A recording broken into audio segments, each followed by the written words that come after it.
also recording, and you guys Oh my gosh, enjoy Luca. yourselves. What? You poop? Back here. Yeah. Oh well. As I was walking out of the house, our yellow lab pooped in Rob's office. So it's always so nice. You have a new guest, and behind the guest chair you see dog poo. So thank you, Luca. Well, at least for it's dog that. poo and Yeah. Yeah, Clint, it is dog poo, right? Yeah. Anyway, that's hilarious. Thank you, Luca. Thank you for keeping it real. Well, thank you very much for being here, for doing this and everything. And Nico, we're running. You guys are good to go. I'll just be on this side of the curtain, and if you need anything, so. Yeah, he's Okay. like the. Very good. He's Okay. the wizard. On Behind that the side curtain? of Nico is the wizard on Okay. that side of the curtain. It's, I'm changing my title officially to Wizard. yeah, Nice. yeah, please. I love it. Hashtag wizard Nico. I love it. So that's going to be coming up next, I'm sure. But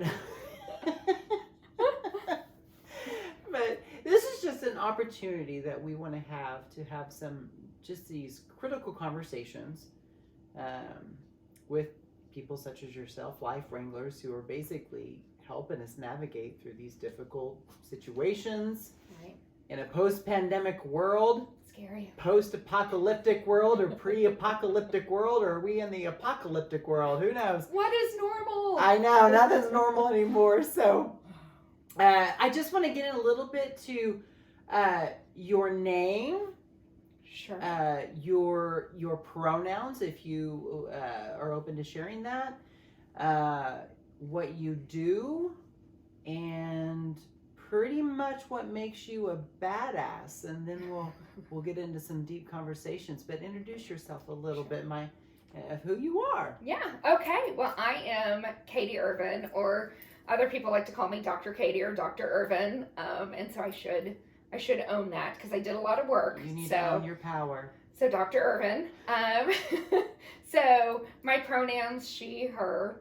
I am currently the Associate Vice President of Strategic Alliances at Park University. Okay. But my story is I spent 14 years in corporate HR. Mm-hmm. And really what I love and care about what I love is people and Mm-hmm. caring about them. And so my doctoral research is in workplace motivation and employee satisfaction. Workplace motivation and employee satisfaction. Right.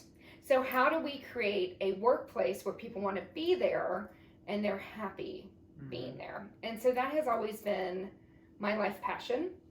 As I've kind of gone through the last couple years, I realized that I can even pull it back to college. You know, I was recruitment chair for my sorority, of course. So that passion was cultivated early, like it was always there. Yeah, so I had no clue, but it really, for me, it is all about people and all about relationships, and how can we create an environment where people want to be and want to stay. That's So, huge. yeah. To be. Just to Right. be. That's Right. a huge place to start. Right, yeah. Where did the passion come from? Where did it develop? You know, I don't know. I was an Army brat. Okay. So born in Hawaii. Some days wish I was still there. Were you born in Hawaii? No, I moved Okay. here from Hawaii. Oh, okay. I was stationed out there at Pearl Harbor Hickam. Yep. So I was born at Triple Hospital. Oh, beautiful so hospital. Pink Hospital. Yeah. And so, you know, we moved around every 3 years, so you kind of have to just connect and find friends and be. And so I'm not sure if that's where it came from. But even in high school, like it was always for me, I want people to be happy. I want people to feel connected. Yeah. I never wanted people to feel like they were on the outside. Yeah. And so I actually went to Indiana State to get my master's because I wanted to be a Greek advisor. I wanted to work with sororities and fraternities. And within the first couple months, I got a call at like 2 a.m. and it was like, hey, so-and-so is having a party and you need to go break it up. And I was like, is this really going to be my life? Is this my life? Right. This is my life? Breaking up college party? Right. Maybe I should go to it. And so one Sunday morning at 6 a.m., Dr. Antes, God bless him, called me 6 a.m. on my cell phone and said, what are you doing? Sleeping? He was like, you have a paper due on Monday. Is it done? Huh. Thanks for the call. And he said, you know what, maybe you should look at human resources. That seems more up your alley than student affairs. Oh. And I thought, you're a jerk. Whatever. So hung up the phone. And then, you know, a couple months later, as things kept going, I was like, what is human resources? What even? I never had heard of it. And I did. I went and talked to them. And I was like, oh, okay. So I'm just going to babysit adults as opposed to 18 to 23-year-old kids. And so I changed my track to human resources. I think people change their undergrad. I'm not sure how many people pivot mid-masters, but I did. And it worked well for me. How much longer did you have? So it just added another semester. Luckily for me, when you look at student affairs, it's a lot of organizational behavior and those type of classes. So nothing was so crazy out in left field. How was it easy to make the shift? I think at that time I realized that I'd found my passion. Gotcha. Like it was growing up. You know, I didn't want to leave college. I had so much fun at Pittsburgh State. You know, like my kids tease me because I have a page in the yearbook from my senior year. Like I, you know, was on student government and I ran homecoming and I was in the sorority and I did everything at Pitt State. Really active. I loved it. Yeah. So I think when it was time, I'll never forget when we were sitting in the sorority house talking about graduation, my first thought was, oh shit, I have to buy my own laundry detergent. I have to be a grown-up. So of course then I thought, well, I'll just get my master's and work in student affairs and then I never have to leave college. So the irony that now I'm back at college as a grown-up doing a grown-up job is pretty fantastic. But you're bridging both. You have the student and then you have the organization and your human resources where you're making those the bridging those gaps and making that development. Yeah. So that's awesome. Yeah, crazy path. Yeah. So in your current role, tell us a little bit about your current role and the complexities, the projects. Yeah. Go. So my current role is fantastic. I got to create it. It's my creation. And so our current president came to me and said, look, I want to develop a job around your strengths and I want you to go out and do business development for the university.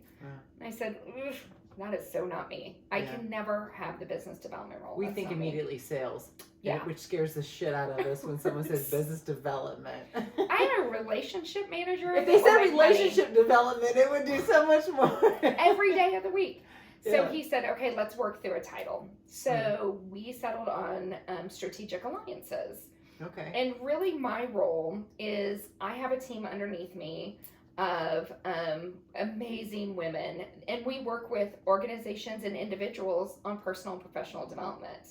So you want to talk about the stars aligning perfectly. Yeah. I mean, I'm essentially an organizational development consultant with the whole weight of a university behind me. That's wonderful. It is so cool. So like I just created a leadership series for one of our local municipalities. And it's a 6-month new supervisor training that is taught with myself and one of our public administration faculty members. Did you say new supervisors, which we'll get to later? Yes. Okay, new, good. Yeah. I'm glad you, good. Frontline managers, supervisors. Good. Okay, go. Yeah. So it's just so cool. And when I'm talking to organizations, I'm able to say, hey, I was an HR director. I was an HR leader. What is on that list next to your computer that one day you wish you could get to, but because time, money, energy, whatever, you will never get to developing the leadership training you want to develop, or you will never get to, you know, these type of training and development. Give me that list. Let me see what I can create. Right. And so then with my team, we create, whether it's stuff we already have, like lunch and learns and things like that, or whether it's this really intensive personalized training that we're creating. Yeah. It's so cool. It's like, talk about living your passion. Well, there's a lot that's surrounding it. So I kind of want to go a little bit to take where that was, take your experiences of human resources. So tell us a little bit about your experience in human resources before your now what is your dream job? Because that is certainly carried over from being able to help you develop this particular role in the curriculums that you're building. Yeah. And it was funny because I think like with everybody, there was aspects of HR that I loved, and there were aspects of HR that I could not get out of bed thinking about doing. Yeah, I love the day. people. I hate the people. Right. Like, it was just like, I want to get out of bed for the people, but I want to go back to bed because of the people. Yeah. And, I didn't. The reason I left HR was not because of the people. It was because of the horrible people that called themselves leaders. Yeah. My last HR gig, it was truly the president and one of the vice presidents that just put me in an ethical dilemma where it was like, you need to admit that you did something wrong. And I'm like, so you want me to lie to make you feel better about the bad decisions that you're making that are impacting employees? Wow. Oh. And that goes back my very first HR job that I ever had. Like, I was a lowly HR assistant, and I found an error that was made in just data entry error. And so one of our new supervisors was not getting the vacation that they accrued at the higher level. And I went to my boss and said, hey, there was an error. And she said, well, he hasn't caught it in 6 months. Don't say anything. Oh, okay. Oh, you're one awesome. of your executive. Okay. Yeah, you're awesome.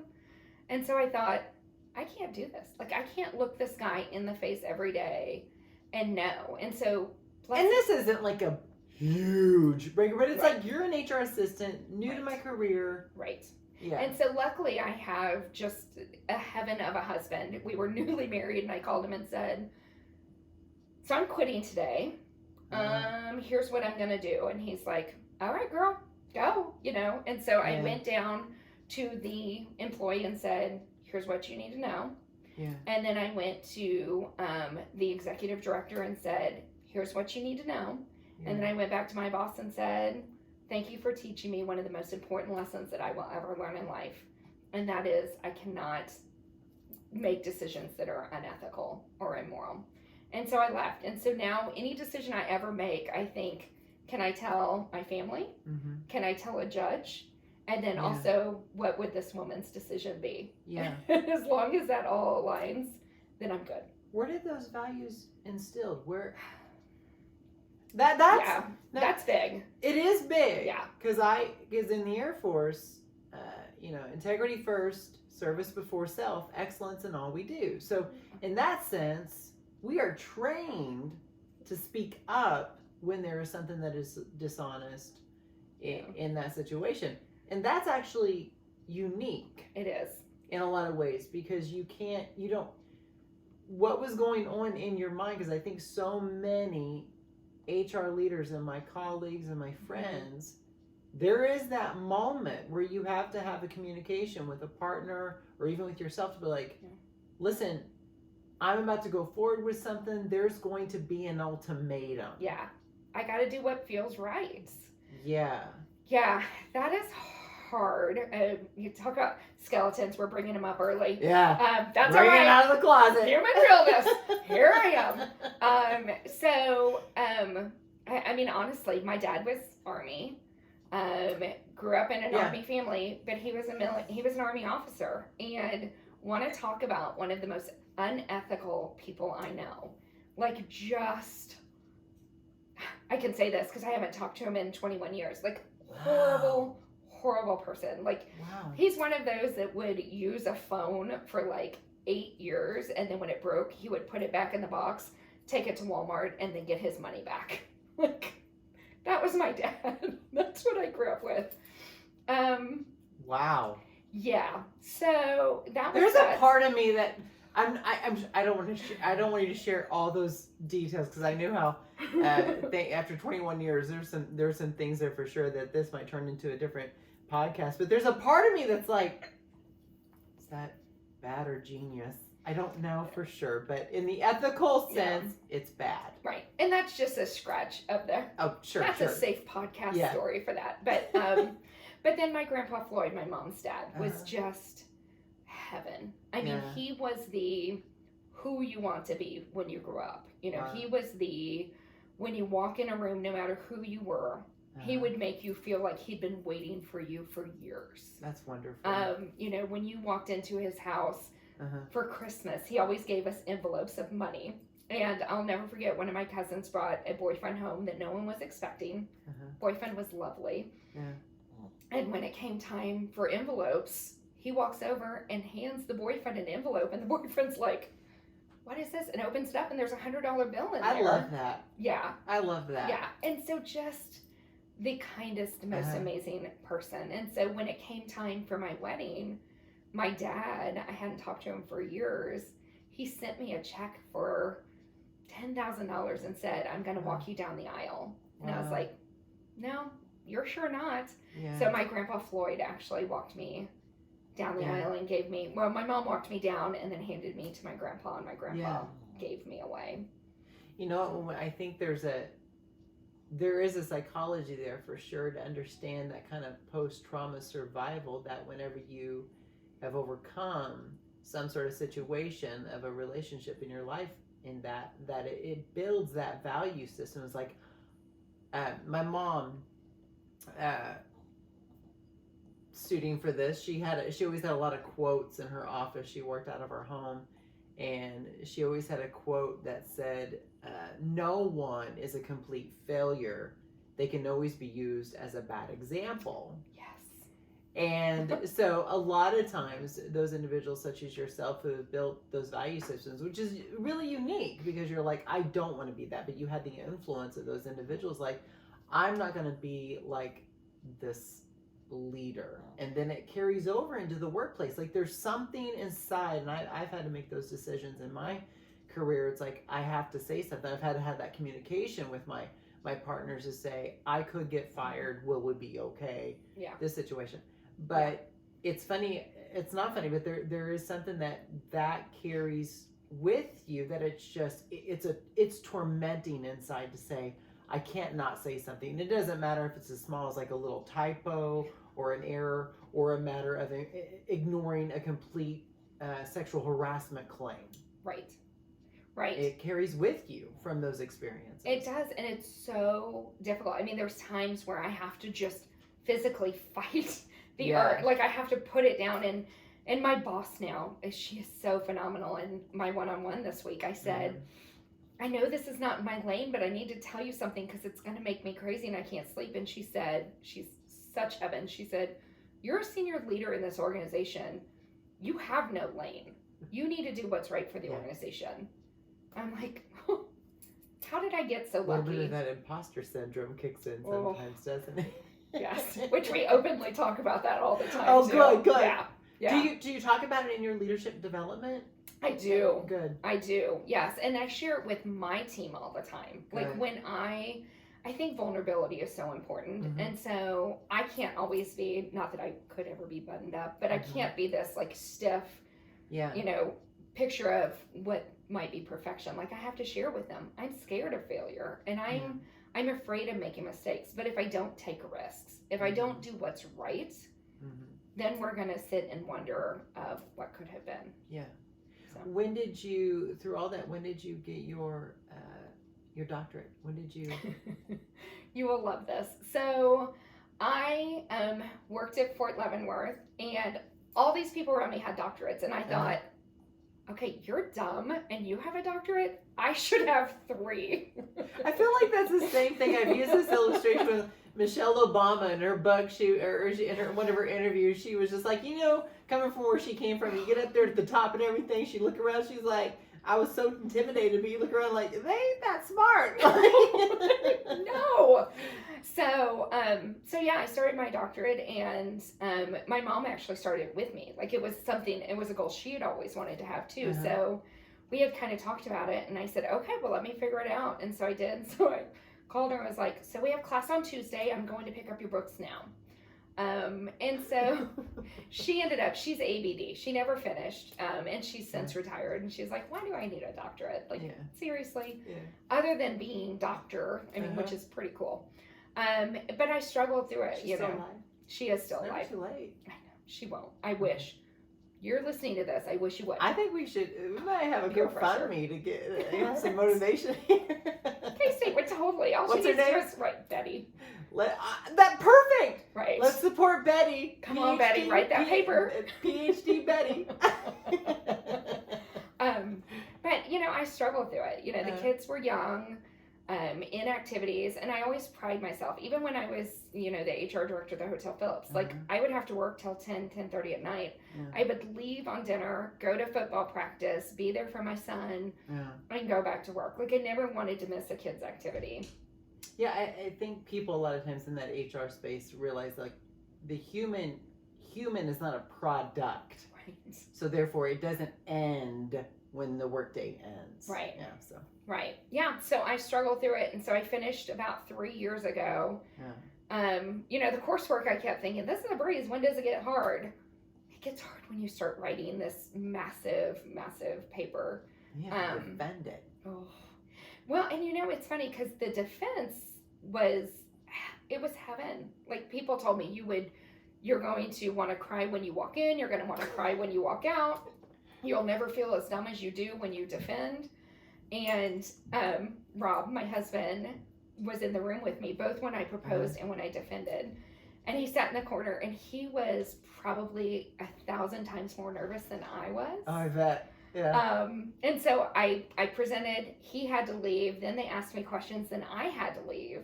And I had to go walk all the way down the hall because I could hear them talking.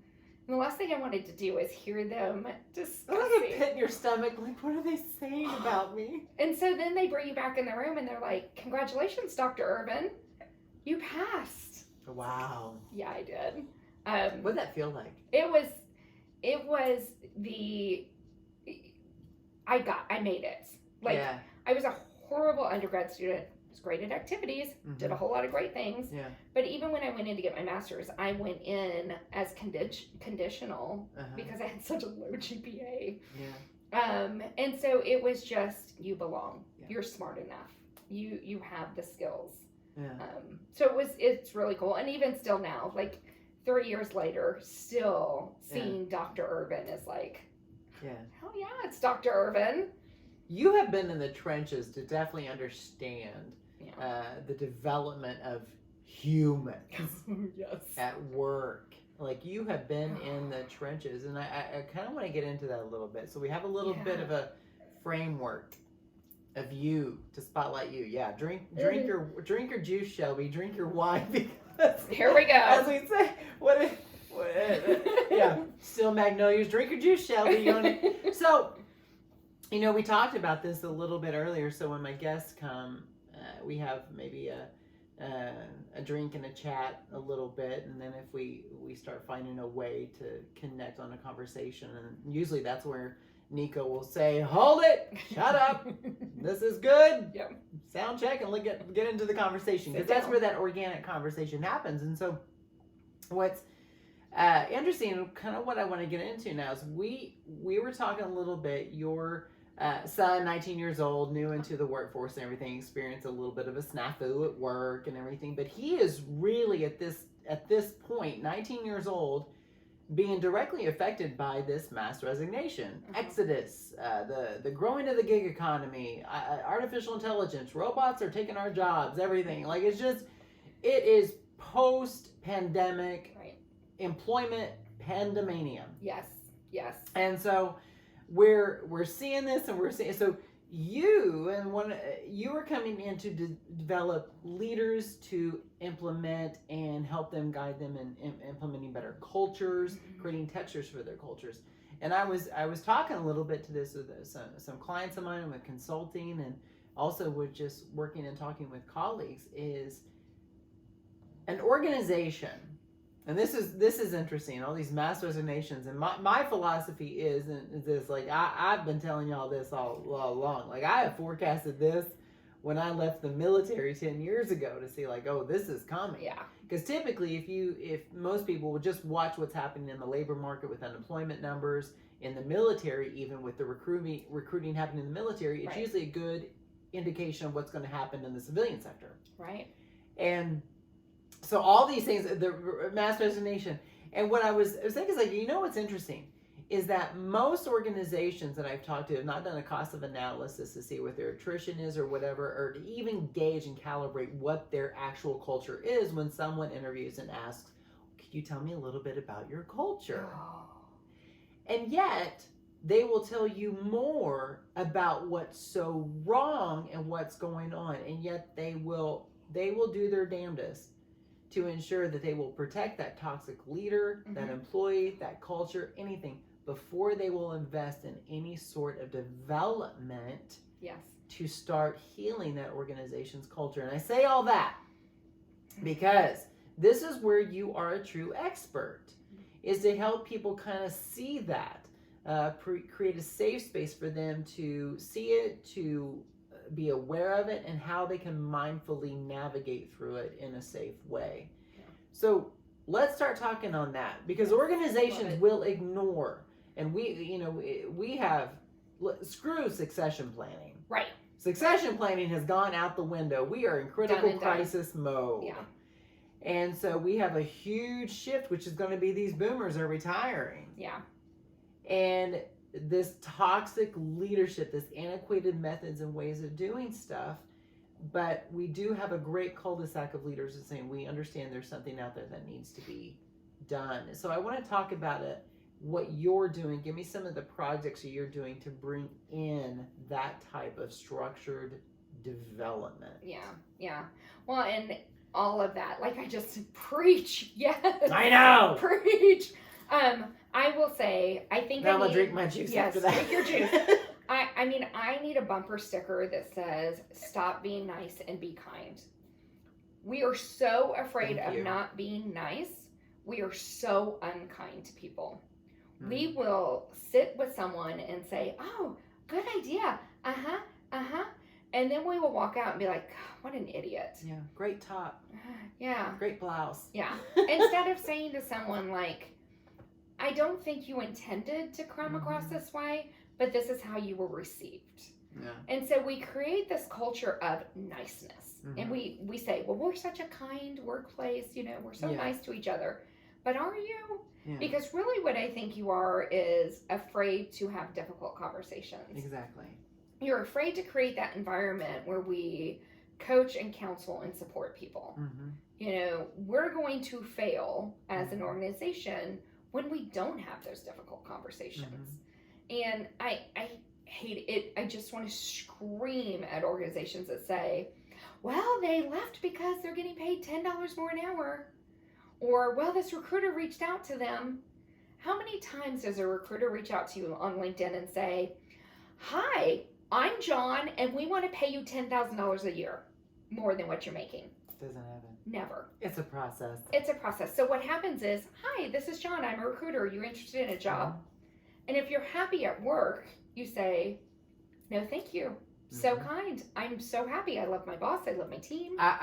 Can we pause that right there? And I think that's something for most, because I'll get on a roll in talent acquisition. That is something right near there. There's no black and white right there. The gray area, that's black and white. Yeah.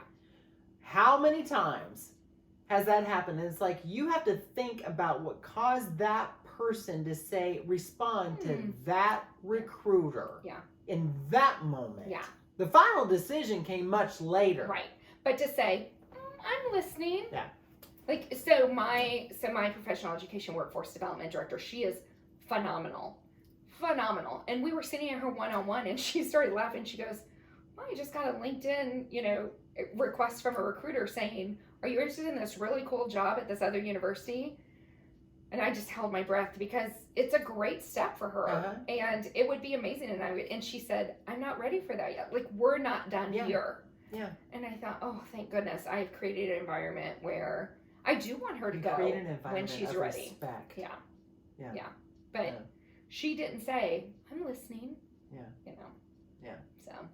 Yeah. So it makes me crazy. It makes me crazy. But so I spend a lot of time, trying to get people to stop and listen. Like, let's stop making excuses why people leave. Let's stop making excuses of, why we have problems at work. And let's really get to the root of the problem. Why are people leaving? Is it a manager? Is it a process? Is it a situation? What is it, and how do we fix it? I still find that there's blaming to the labor market, Right. to the talent market. I've seen articles come from the Society of HR Management. I've seen articles come from many employment leadership organizations that have said, oh, well, because there's this influx of all these benefits to not work, people aren't going back. And I'm like, do you honestly think that's the biggest reason? But what's interesting is I've seen very few of it. Like, a trust has been broken. Mm-hmm. There's a trust that's been broken, and you're doing your best to heal that. Yeah. From that broken trust. Well, and I tell people all the time, like I even did a talk on, you need to date your employees. And, HR people will be like, oh, you can't date your employees. Yeah. But think about it. Let's think about the recruiting process. So we recruit them. We tell them the good, bad, and ugly. Right. We tell them we can't live without them. We tell them how great they are. We woo them. We make them feel special. Mm-hmm. We get them in. And then what? Yeah. It's like, when we are, going through the dating process. Right. We put our best foot forward. Oh, do I need to go up? Oh, you're good. Oh, there we go. So, like when you're going through the dating process, you're putting your best foot forward. We're not marrying. We're dating. We're dating. Right. We're trying to get that second date or that third Right. date. We're combing our hair and we're taking showers and, dressing up. But then, a couple years into marriage, it's like comfortable. Yeah. Yeah. Deodorants every few days. So when I wore this sweatshirt the last 4 days, it's so comfortable. It's my favorite sweatshirt. Oh, but we do the same thing with employees. Right. We bring them on after we tell them we can't live without them. Mm-hmm. And then we never tell them again that we can't live without them. And so it's a lot cheaper to continue to recruit them and to appreciate them and to love them and to nurture them and tell them how important they are. Yeah. Because then they'll stay. And so we don't have that churn of people leaving. So then we have to tell the next person how important they are. Just invest in your current people. We don't continue making those deposits, do we? Not at all. No. We just slowly chip away. Mm-hmm. I always, another talk that I do in an article I just wrote was, it's not about the pizza party. We cannot treat employees like shit and then think, oh, well, we'll give them pizza and they'll feel okay. Right. We've got to continue to nurture them and make them feel important. Yeah. A note card or a pizza or, a small recognition does not make up for you treating them badly. And I want, because you're somebody that comes from research data, you're from academia, so you definitely understand the results that do come in. I want to make that point so clear to organizations and also to employers that if their mindset is, well, if you leave, we'll just get someone else. The ratios have shifted in such a critical, dramatic fashion that it is going to be near impossible for you to find that replacement within at least 90 days. Yeah. And forget the cost of replacement. Traditional HR, we always talked about the cost of replacement or the strain on the team. Mm-hmm. But you're exactly right. The exodus of the workforce, there is not 8 people or even one person waiting to fill that job. Yeah. And job seekers are getting smarter. Mm-hmm. They're paying attention to culture and work-life balance, and they're asking the questions. They can do research and find out that companies don't treat people well. Yeah, they're not going to go. So I want to kind of with these, the majority of data and research that does come back is typically with exit interviews and employee engagement surveys that come back has typically been an immediate supervisor, frontline manager who has never had the development from their organization, from their leadership to gain the skills to lead. And typically what we've seen in probably the last 10 to 15 years in talent acquisition and succession planning has been, oh, you've been here the longest, you had the best attendance, therefore Sally Sue, Dan, I use Sally and Dan a lot. I don't know why. I don't even know if I know a Sally or a Dan. I'm sure they're lovely. But it's like, okay, y'all are great. You're loyal to the company because you're here every day, and go forth. Well, then go forth and lead a team of 20 to 25. Well, then Sally and Dan, who have never led anybody, are then stuck with the only mindset they go on is like, oh, I got promoted Right. because I did it the way I did it. Yes. Therefore, I need to make sure everybody does it the way I did it as well. Yeah. Oh, yes. That is the biggest mistake I think we make in organizations is we promote people because, hey, you were a great server, so now you should be a beverage supervisor. Mhm. Hey, you were really great, handling textbooks, so now we're going to put you over, 8 people Mhm. with no leadership training. Yeah. And it just makes me sad. Like, I see people fail as leaders, not because they're bad people, Mhm. but they've never been taught how to be a leader. Yeah. They've never been given those skills. And when we look at, like, even in academia, we do such an injustice to faculty because they're phenomenal. They work hard. Mhm. They love the students. They teach. They put everything they have into the students. And then we say, okay, well, now you're program coordinator, or now you're an assistant dean, or now you're dean or provost. Mhm. And we put them in these leadership roles, but still never give them any leadership training. Mhm. And then we wonder why people aren't good leaders. Right. We see that all over. And that's the leadership training that I just created. I really started doing that at the beginning of my HR career. Mhm. And it wasn't just open to people who were currently in a leadership role, but who wanted to be in a leadership role. Yeah. Here's the skills that you're going to need to be a good leader. And so develop those now. And then that way, when the leadership call comes in, you're prepared.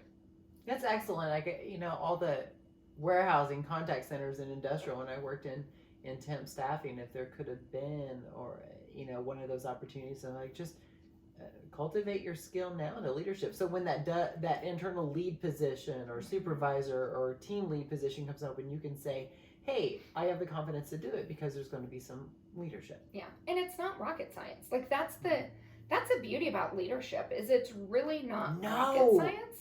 It does not take a surgeon to figure this out. No. I was telling somebody the other day, like a former HR colleague who I haven't talked to in years, they're like, what are you doing now? I love all these things. And I go, what's interesting? They said, what? I go, I'm basically teaching people not to be assholes. Right. Which is not that difficult. No. In the book I want to write, Nobody Steal This, is They Leave Because You're an Asshole. You've heard it here. Right. It's Don't copyrighted. What is it? Right. They leave because you're an asshole. They leave because you're an asshole. That'll be the name of this podcast. They leave because you're an asshole. It'll be the segue.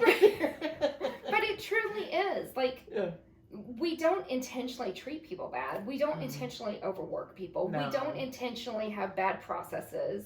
Like, some of the most basic things I do for my people is ask them, what is your biggest frustration? Yeah. One of my people is like, I don't have an F key on my keyboard. An F key. How long have you not had an F key? Oh, I was like, is that a metaphor? No, Or it's truly literally an F key. Oh, okay. I haven't had one for years. Oh. Buy a new keyboard. Like, if that's your biggest frustration in life, get a new keyboard. But nobody had asked her, what causes you frustration every day?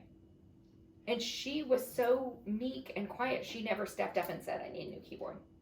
You know what's interesting? So relating to that, on my, it's true, no one ever asked, how are you doing? Yeah.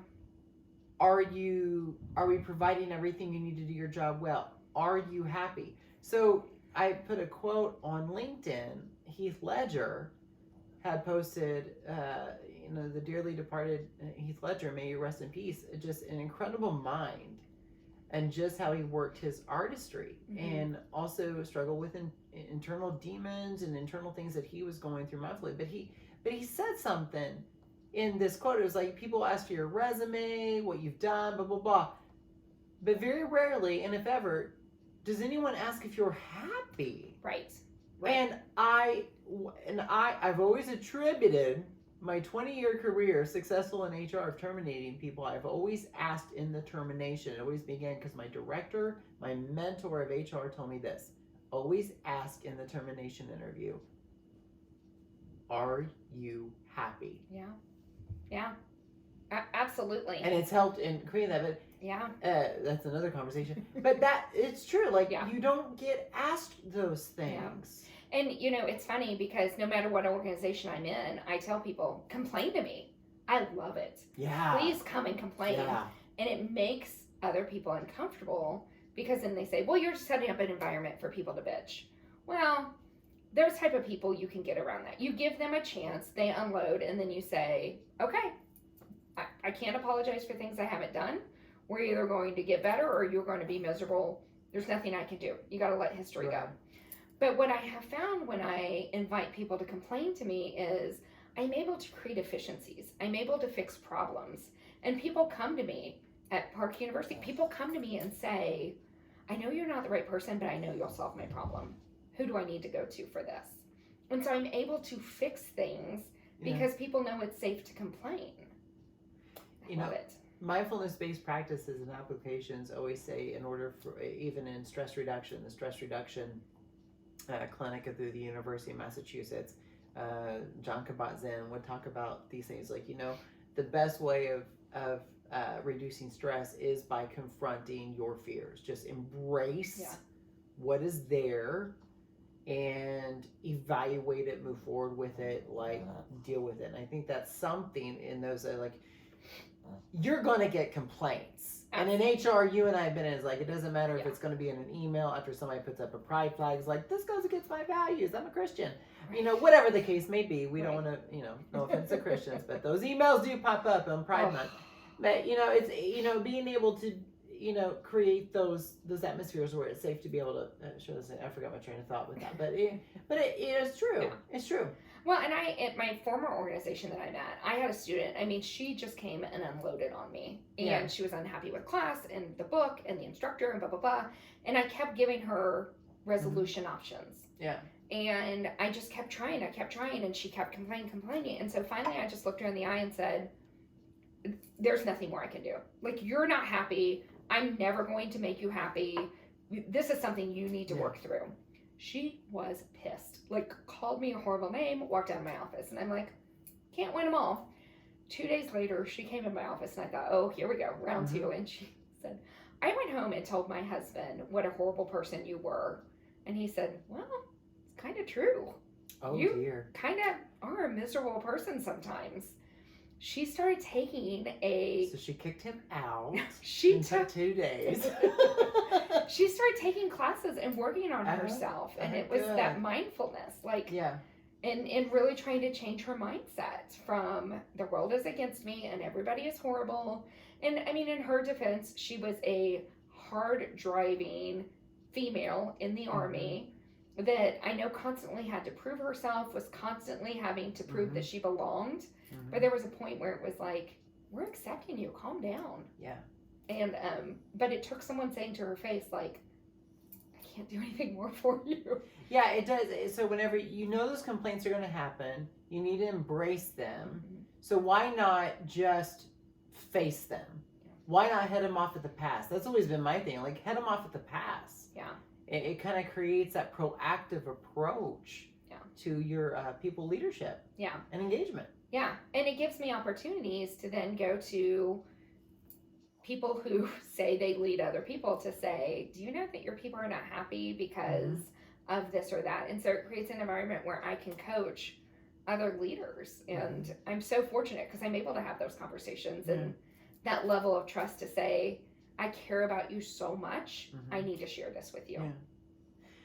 What have you seen has been some of the biggest resistance to this type of curriculum and coaching and training within organizations? You know, I think the biggest challenge is ego. Yeah. It just genuinely, truly is ego. Yeah. It is that, well, I wouldn't have this job if I wasn't good, so how dare you come in and tell me that I'm not good or that I don't care about people? Or, you know, even I've had managers come to me and say, will you please coach me? And then when it gets too hard, they stop returning phone calls. They stop setting up meetings. And it's like, do you really want to be better? Or do you want to say that you're trying to be better? And it takes hard work. It takes the look inside yourself. That's That's Like, the element of Yeah. fear. Yeah. Right there. Yeah. You have to take a look inside yourself. I always tell my clients or anyone that will say who's in a leadership role, I'll say, well, what type of leader do you want to be? Right. And majority of the time, 80% of the time, it's very difficult to answer that. And I'll say, you've got a month. Yeah. You've got a month, and that's a good amount of time to lay out, get into whatever practices you need to get to a state to where you can actually solidify on paper what kind of leader you want to be. Yeah. Because what happens, it challenges you to think about the type of person you are as well. Right. Right. And that's tough. Yeah. That's fucking tough for people to do. Is.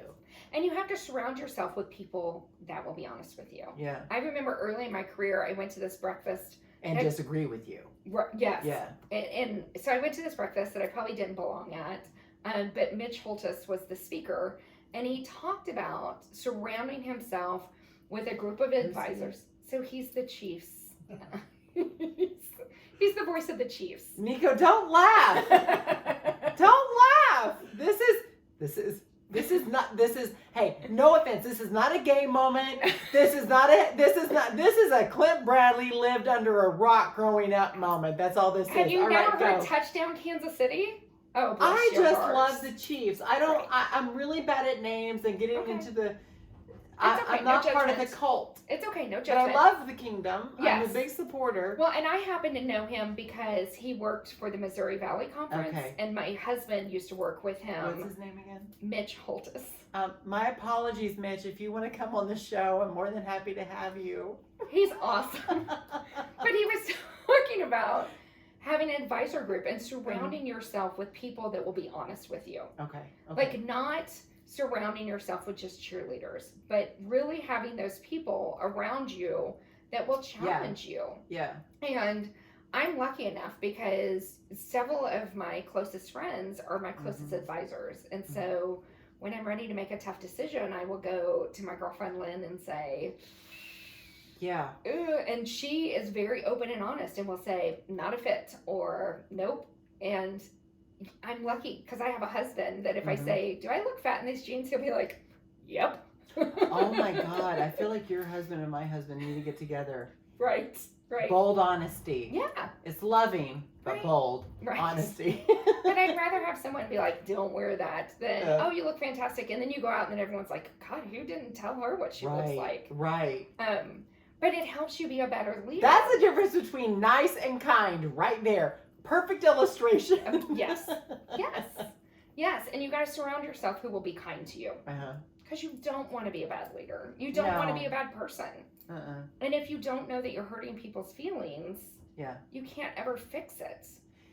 That's what often worries me sometimes about, and I might get slapped in the face by some of my diversity and inclusion colleagues. But sometimes that's my worry, not just me, but the evidence and articles that have come out now about these ERGs, employee resource groups, that are acting as echo chambers. Yes. And even these networking groups, professional networking groups that are also acting as echo chambers. In the sense it's like, well, what are you growing from? Right. You know, where's the discomfort of being like challenging thoughts? And I've always found in my growth, I'm like, I need to be challenged because this right now is boring. Yeah. I hear the same thing. I need to be challenged. Yeah. And you know, it's interesting you say that because I've always been very proud of myself being very inclusive and always trying to pull people up and, you know, get people seats at the table, which I hate that term, but you know, it's true. You know, give people opportunities, things like that. But I have become good friends with Andre Davis, and I was very proud to say, Andre, look at this panel I put together. And he looked me in the eye and said, where's your black people? And I'm like, oh, are you like, shame on me. Yeah. I know better, and I know great people to be on a panel. And he gave me just the most beautiful story for us to think about. You know, when we think about, you know, kids on the playground, you know, and if we saw a group of black kids, Asian kids, you know, kids that don't, if all the white kids were playing on the playground and, you know, the underrepresented kids were sitting on the side, we would say, go play, come on, go. But there's a point where in our careers, we stop doing that. Yeah. And we need to not just make sure we're inviting people, Mm-hmm. but I can't walk into a room and look around and say, oh, well, I'm comfortable with that table. Yeah. I need to go to the table I'm not comfortable with. Mm-hmm. And I need Mm-hmm. to put myself in situations where I'm learning and I'm growing and I'm seeing, you know, different sides of things. Yeah. And for someone who's always been very proud to say, I'm very inclusive. You know, it's been a really cool 18 months to say there's still growth. There's room to get better. Is. I feel like it's just like the natural pattern of human development is that we are challenged. I mean, it's no difference, moving water. You know, if it's still and everybody's saying it becomes stagnant and it stinks. There's no flow. There's no rhythm to it and everything. It just becomes that. So challenge me. Yeah. Challenge me. And the only way to become better leaders. Which Nico does every day. That's right, motherfucker. You see, yeah. I think there's going to be a roasting one day, I'm sure. But we do need those people that challenge us and push us. And the only way to get better at what we do is to be uncomfortable. Yeah. And it is. I think a lot of times I am attracted to leaders. I'm attracted to friends. I'm attracted, my husband, for that simple thing. They challenge my mentors. They challenge my thought. They challenge my actions. Yeah. I don't like it all the time. It does not feel good. No, I think I've learned to communicate to be like, I need to go for a walk. Yeah. Before I hurt you. Yeah. A little timeout here. I'm gonna need a little 20-second timeout. Do you know what I've overcome? Like, just comes out. So talk to us a little bit about your curriculum. How does it work? What are some current projects? Yeah. So for me, there's so many things I have. Like, you want to talk about irons in the fire. Like, it is just massive fire. Mm-hmm. But the things that I'm most passionate about are a couple of things. So I have created what I call the 9 critical career skills. 9 critical career skills. If we take a moment of pause for a restroom break, are you good with that? Sure. Then we'll get back to the 9 critical career skills. Okay. Yeah, perfect. Oh.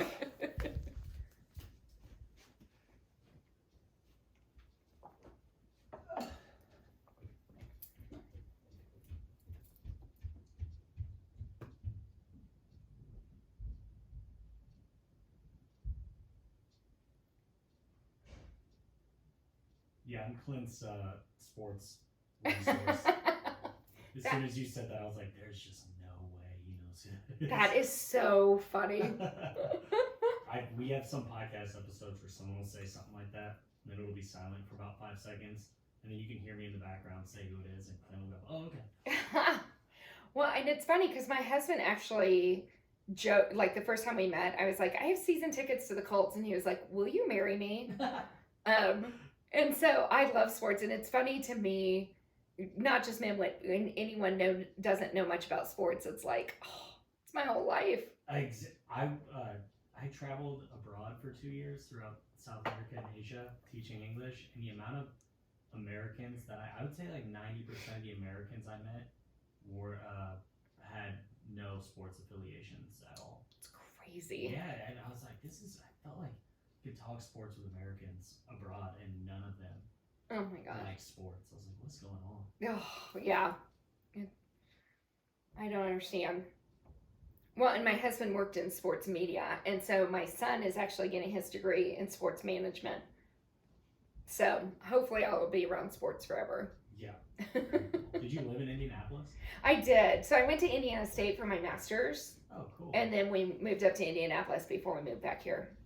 All right, Larry Bird country. Okay. Right. Do you know who Larry Bird is? I do. Okay. Come on. The announcer for the Chiefs is not necessarily like that's different than Larry Bird, isn't it? Sure. Well, I don't know, man. Mitch Holthus is local. He's like legendary. He's like the voice of Kansas I don't. City. Okay. It's I'm okay. just gonna make It's okay. my sincerest apologies, but I will say this about the Chiefs. Can I just say this, and we'll get to the 9 critical success skills. They're a hell of a basketball team, aren't they, Clint? See, this is why. You don't need this. See why I told you? I have difficult people in my life for a reason. But here's the thing. So when I first moved here, my friend Holly, she wanted to take me to a Chiefs game. And at the time, that was before, the whole dynasty it is now and everything. It was before all of that. And they were horrible. Yep. Mm-hmm. They were really bad. Like, I think they won one game that season. I moved here in 2012, and bad. And I went to the game. I was hungover, and my friend Holly, she was just like, "Come on, we're going." I was like, "It's 6:30 in the morning. Are you kidding?" No. So we get there, tailgate party, everything, like, awesome. I get to my first Chiefs game, my first professional football game. And I'm thinking, what a privilege and an honor to move to a city where they have a professional sports team. Because I was from the Tulsa area. I traveled, lived in international places. And so but this was really cool. Yeah.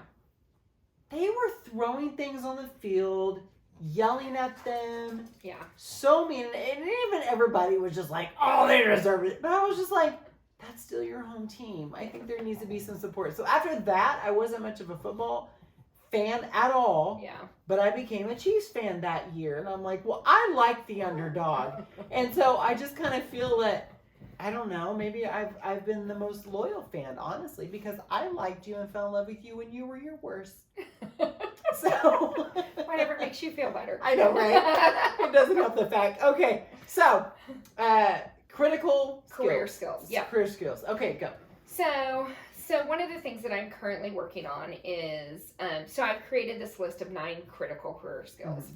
No matter whether it is meetings with Casey Rising, which is a great organization trying to do really amazing things in Kansas City, Kaufman Scholars. Like, I sit in all these meetings and we're constantly talking about the skills gap. Mm-hmm. Underrepresented populations that are underemployed because of the skills gap. Mm-hmm. And there's a lot of people doing a lot of great things to bridge the skills gap, but you have to pay $49.99, or you have to pay $150, or you have to get a degree or whatever. And so I've created these 9 skills that have sub-skills, and my mission is to find business partners that will help me fund this, that we can do this training for free. Wonderful. Across our communities. And so how powerful would it be that we start, whether it be middle school or high school, talking to kids about resilience and grit and teamwork and emotional intelligence. Love it. And then we do it at age and stage appropriate levels. So we talk to a 12-year-old at a 12-year-old level. We talk to 18-year-olds at an 18-year-old level. 25 all the way up to 60. There's ways that we can talk about these exact same topics at the age and stage level that's appropriate. So when I talk about stage level, my son, who's 19, brand new employee, I keep talking to him about, he needs to have a voice and he needs to advocate for himself. And you got to be respectful, but you also can't be walked all over. Right. Important. And so there's this respect, and there's, how do you have a conversation with, your leadership and things like that. So the conversation I would have with him is very different than a conversation I would have with an executive. We'd still talk about how to have a difficult conversation. We just talk about it differently. So it's crafting the conversation on that particular development level. Yeah. You don't want to talk about a 19-year-old. That's more important than being able to say, oh, do you know the P&L? Are you able to, okay. Yeah. Yeah. So to me, the initial part, which is, the younger people and really the underemployed, we need to give them the basic career skills to get meaningful employment, not just a job, but meaningful employment that pays their bills. And so, these career skills trainings will give that to them. And then the other work I do is more of that pay to play kind of thing. So, I'm creating a mid-career leadership institute, which is a year-long institute, still around these exact same 9 skills. But I'm really working with people who are mid-career, pivoting, get out of the weeds, and get into a strategic leadership level. Wonderful. And so how do we delegate? How do we coach? what are those skills that we don't have to be the strongest leader that we need to be? And so it will be a year-long program. We'll meet once a month. We will really dive into the different skills and really help them develop who they want to be as a leader. So it's really setting their path to leadership. 12 classes. 12 classes. Yeah. That is not a lot. It's not. That's a dozen. Right. And what we're going to charge is less than you would pay to fly to San Francisco for a week-long conference. Yeah. And you're not just getting 12 classes, but you're in a cohort with other similarly situated Kansas City leaders. Yeah. And so you're building a network of people that you can build up and support and maybe potentially give each other opportunities. That's wonderful. So I'm really excited. It was all ready to launch, and then COVID. Like, we had our first paid person. Like, everyone I talked to was all in, and then COVID. And so we're getting ready to relaunch that and get that going.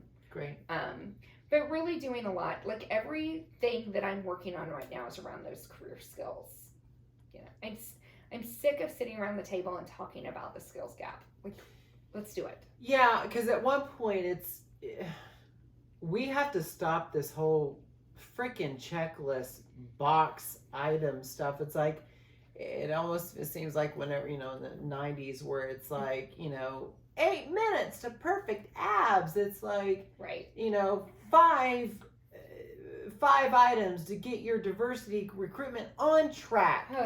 It becomes it just becomes a little annoying, a little ridiculous about how many different steps people have. Like, they've cracked the code. Right. But the code truly is, we have to get back to the core of who we are as a human in our leadership and where we need to develop from that point. Right. And really just building those skills and having the ability to have conversations, to build relationships, to grow and develop and get better. Yeah. It's so important.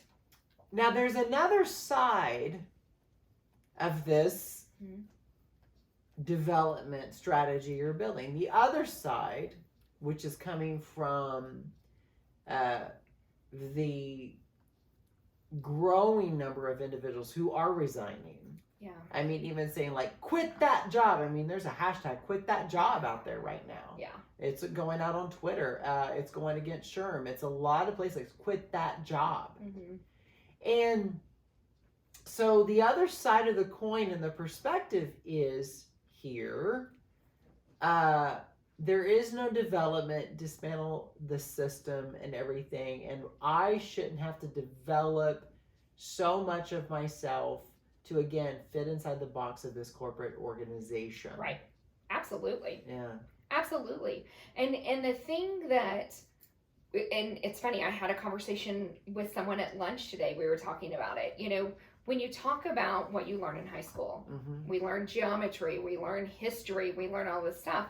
But what we're really learning is critical career skills. We're learning how to time manage. We're learning how to have relationships. We're learning how to have conflict. We're learning these skills. And so whether you work for the organization, whether you have a corporate umbrella, or whether you're out on your own, those people that are bold enough, and I'm inspired by those that are brave enough to go out on their own and do the work. You still need those critical skills. You do. And I can get where the angst and certainly the anger comes in. It's like, I have been trying my best to develop myself as just a human to make it to work and everything. You never took the time to invest into me and even value me. Let's start with value me. Value me as an employee, being here, taking time out of my day and stuff to be here. And then it's the employer saying, well, you should be thankful that I gave you this job. And the employer saying, well, you should be thankful that I'm even here. And it's just like, it's just creating this barrier. Yeah. And I've been coaching this young woman. I mean, I just want to hold on to her because she is going places. And I just keep telling her, bring me, when you are running a massive company, like, remember the little people. But I've been coaching her for the last 6 months, and she was having struggles with her manager, and she was having struggles with, being undervalued and underappreciated. And, one of the last coaching sessions we did, I finally had to say to her, and I was like, I'm a softie, like I cry at commercials. And so I'm like in tears and I'm saying, you have to go. Like you have to leave this, you have to leave your organization. It's just, you're doing everything right. They are not doing right by you. Yeah. And what's the definition of insanity? Yeah. Doing the same thing over and over and expecting a different outcome. And so she's doing everything right. And so she is now off, spread her wings, doing amazing things. But it just broke my heart because I am one of those people. I believe that people can do better and be better. But after you've worked with them and they're not, then you just gotta go. It is, and what's also said that part of that is when the environment becomes so toxic that that person not only wants to leave the organization, they also want to leave their profession. Right. And that is happening more and more and more. Yeah. And, part of the conversation I had at lunch today, we talked about two pretty significant organizations in Kansas City, and the person I was talking to said, why can they not keep a leader? Yeah. And I said, because the leader does not have the skills of people. They may be good at what they do. So they may be great at production, or they may be great at advertisement, or they may be great, but they're not good at people. And at the end of the day, when we get to a certain level of leadership, when we're at that senior level, it's more about people than about the job we do. Yeah. Because if we can't take care of people, and if we can't build strong teams, and if we can't retain good people, we're not a good leader. What are the logistics of how you facilitate? Virtual? Are you back to in person? How do you what are the logistics of it? So we're doing whatever people are comfortable with. Okay. So with the organization that we just launched last month, it's in person. It's a small group. They chose 16 up and coming leaders. It's a good group. It's an awesome group. It is such a good group. I think anywhere, honestly, I'm like, if I get to 20, it gets a little bit like, I like a good 12 to 15 ratio. Yeah. Well, it allows you to do some, think, pair, share. Yeah. It's that get up and move, and it's not, I am not good at standing and lecturing. I am, let me talk about a concept and you practice it. I'm not either. I get such anxiety if I have to get up there and like, can we please engage and put this whole conference room into a big circle? Yeah. And I am a mover. It's funny because the professor I'm teaching with, she is phenomenal, but she is a very stand there and talk, and she's awesome, but and I am like all over the room, and I'm flying around and I'm telling stories, and it's just a different energy, but that's just who I am. So I'm doing that. So my team, we also are creating what we're calling, you'll enjoy this, it's called Happy Half Hour. Happy Half Hour. Yeah. So I know. And so we're doing just like half-hour snippet trainings internally at Park. And so it's one of those things, we are so fortunate to go out to organizations and help them develop their people. And we do these lunch and learns and these programs and all this stuff that we just really want to share with our internal teams at Park. So we're inviting everybody in the Park University Network to come and spend a half hour every other Wednesday with us. And we're just going to talk about we're launching it next week. And I'm talking about, leadership is not about a title. No. To be a really good leader, I don't care what your title is. So we're going to spend a half an hour really talking about that. Yeah. So. Is there something that you say, or how do you kind of create the space for that kind of vulnerability? Usually what I do is I start with myself. Yeah. I have made massive mistakes in my career. I have failed. I have been fired. It has been painful. And we're not perfect. Yeah. And so I always tell people, especially when we're doing talks and stuff, I'm not going to read your bio. I'm not going to, people can go out and Google you or LinkedIn you. They can see all of your greatness. But what I want to share with people is the things you wish you would have done. Yeah. What are the mistakes that you have made? What are the things that you have grown from in your career? And so, I usually lead with, here's my own story of failure, Yeah. and here's how I grew from it, and here's how I got better. Yeah. I always tell the story. I used to have this complex where anytime someone was behind a closed door, I thought they were talking about me because I'm so important, right? And I had this boss pull me aside and say, "You're not that important. Like, get over yourself." Yeah, in the grand scheme. Like, it's just, Who do you think you are? Yeah. But, when you're 22 and you're screwing things up, you just assume anytime the phone rings, you're getting fired, or anytime someone walks in, and so you have this fear. And so I still would hear him in the back of my head sometimes going, "You're not that important." And that's important to share with people. It is. In the grand scheme of what's going on, you're doing a good job, and you're not that important in the scheme of like you think you're going to be in trouble all the time. Yeah. And I can change people's lives, and I can have an impact, and I can help them grow. But let's be honest, I don't need to be so valuable that if I'm gone, they can't continue to breathe and live. Like, it's about them. It's about their growth. And so I want to give them opportunities. I want to set them on a path. I want to inspire their journey, but they cannot depend on me for everything. They need to make their own mistakes and tell their own story. Yeah. I think it's really important for so many of our HR colleagues to be able to provide themselves enough of that sufficient grace for themselves. It's like, listen, you don't have it all figured out, but that's been a big issue amongst human resources professionals, that the attorneys, the law, and everything. Like there's like this expectation in the workplace that we have to know just as much. We have to be perfect. We have to know when that CEO comes to us, like, can we do this? Like, we're supposed to know all these things, and it's a very lonely profession. It does become very lonely. Yeah. And I think that's because we don't provide enough grace for ourselves. Right. To know that, like, we're not, all y'all HR people, like, working with people, like, we're not expected to know everything. No. And we don't have to. And I think if we could just break that stigma to say, but we didn't know. You don't. Yeah. And I think you build credibility with people when you say, you know what, I don't know. I'll get you an answer. Yeah. But when we try to tap dance around things, we set ourselves up for an bigger issue. And I am... Yes. I'll be the first one to say I will do a tap dance number till the day is long. But at the end of the day, I've only created another issue, which is stress. Yeah. And I think there is a lot of power in saying, I don't know. Yeah. It's okay to not know.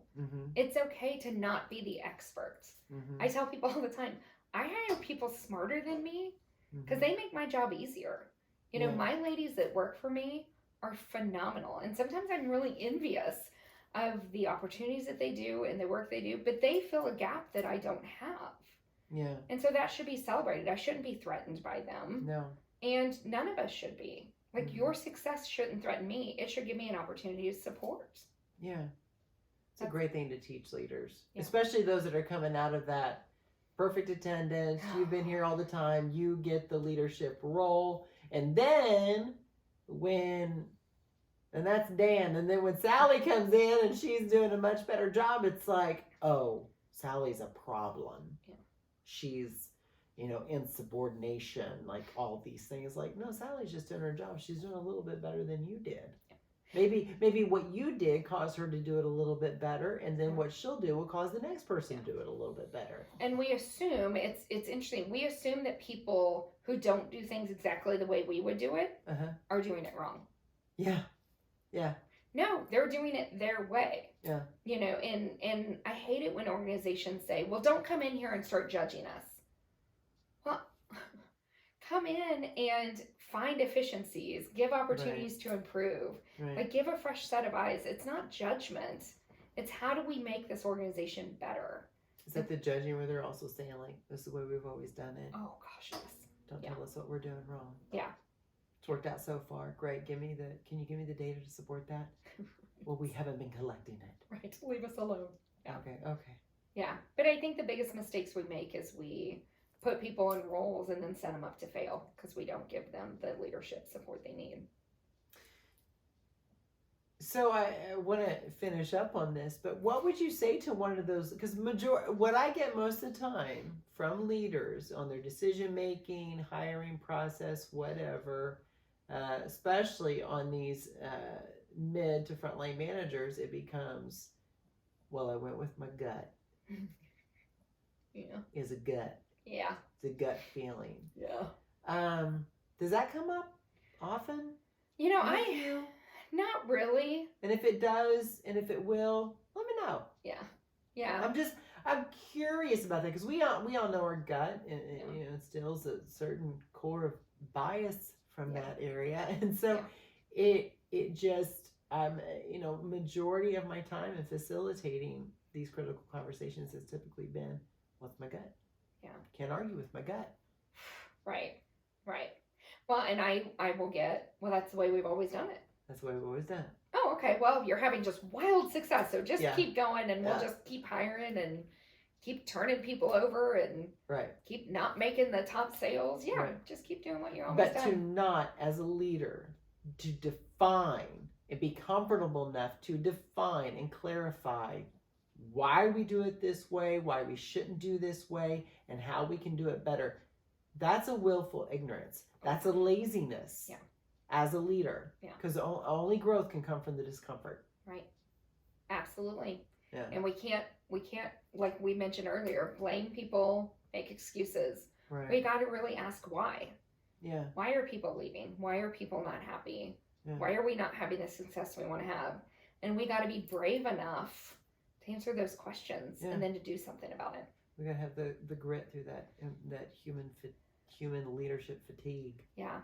It's tough and scary, but it's worth it. You know, people will be happier. They will be more motivated. They will stay with you. Yeah. They will not, when a recruiter comes to them, they will not say, I'm listening. Yeah. They'll say, no, thank you, I'm happy. Yeah. Well, this is going to be great. And I'm so glad Park University is putting this out there and developing our emerging professionals, our young adults who are in college, their career. I hope this can help us. I hope that's going to help them navigate into more developing great people leaders, authentic, genuine people leaders. Yeah. I'm so fortunate to work with a bunch of really bold leaders that are saying, you know what, this isn't what traditional higher ed does. Right. But we really need to celebrate not just the liberal arts education, but we need to celebrate the skills and the gifts that we give to students. And then we need to not keep that for ourselves. Yeah. There's a lot of institutions out there doing great things. Park University can't do everything for everybody. No. And so what we need to do is we just need to educate people on the skills and the things that they're learning. Well, I'm glad y'all are doing it. And after 2020, more organizations need to be picking up on this and get with the program, because this is it. This is the evolution of our workforce. It has shifted. Just like the Woodstock, the 60s, it changed.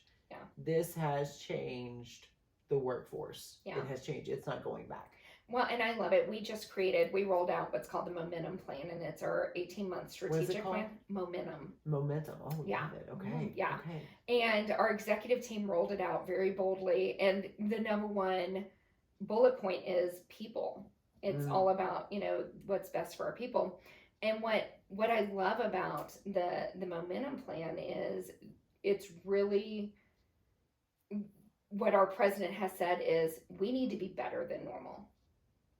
Wow. I know. What president says that? Wow, yeah. Yeah, we can't go back to who we were. Yeah. We got to be better than that. Yeah. And he has said that, you know, publicly. That gives me goosebumps. I know. We have to be better. He's awesome. Yeah. He is really, really awesome. And a leader that understands that your people are the reason you're successful. It's not because we have the best classes or the best books or a cool bookstore. It's because we have people that invest in people that make us better. And those investments in the loyalty rewards that come back to an organization, oh my gosh, they're so rich. They're so rich. So how how do people get connected with you and this program? Tell us about how to get connected and get you and get the networks. Yeah, I mean, the best place really is LinkedIn. I Okay. live and die on LinkedIn. My team and I do so much on there. I mean, I'm always open to emails and coffees and lunches and happy hours. Great. But yeah, I think you know this. I will have this discussion with anyone, anytime, because the more we talk about building strong leaders, the better we will all be. Wonderful. And do they go to Park University? Is there a way for them to find out about the program through that, or? So we're actually working on a bunch of our marketing stuff. Okay. My team is brand spanking new. We were stood up in February. So we're still getting our webpage going. Sure. We're still getting all that going. Okay. So our LinkedIn page, which is LinkedIn/Park, we do a lot on there. We actually Wonderful. put out, like, I do a Management Tip Monday video, and then we do Career Tip Tuesday videos. And so we do all these videos throughout the week. But that's a great place to connect with us. Okay. While we're waiting on our website and things like that. Okay. So. Well, get connected with you on LinkedIn. Yes. Get connected with Park University on LinkedIn. Going through some development. You've started already a couple of development things with some core groups and working on those projects. And there's a lot. We're gonna come back in 3 years. Oh, that'll be great. And we're gonna have a conversation like, all right, revival time, Dr. Katie. Tell us what's up. Yeah. And you're going to start having that data coming in and showing how strongly you're developing it. And some of the community areas where we're at here, they're starting to implement your program or bring it internally for these city leaders and community leaders, because they're wanting to see what they can do to make it be better leaders in our communities. Yeah. And I'm not just looking for people that want to be better leaders. I'm looking for people like you that want to work with me. Like, we have an audience and an environment. Wonderful. We have over 60,000 people on our LinkedIn page that are engaging with us, that want to hear content. And I'm not the expert in everything. Nice. And so where can, our friend Amy Leslie, who is, she is heaven. Yeah. But, her expertise, I've partnered with her on some things and pulled her in. And so I'm also looking for people that can bring in different perspectives and different voices and different training opportunities. And so where can we partner to take that out to our communities? We're not just in Kansas City, we're all across the United States. We have 40 campus centers from DC to Camp Pendleton. We are all over at military installations. Nice.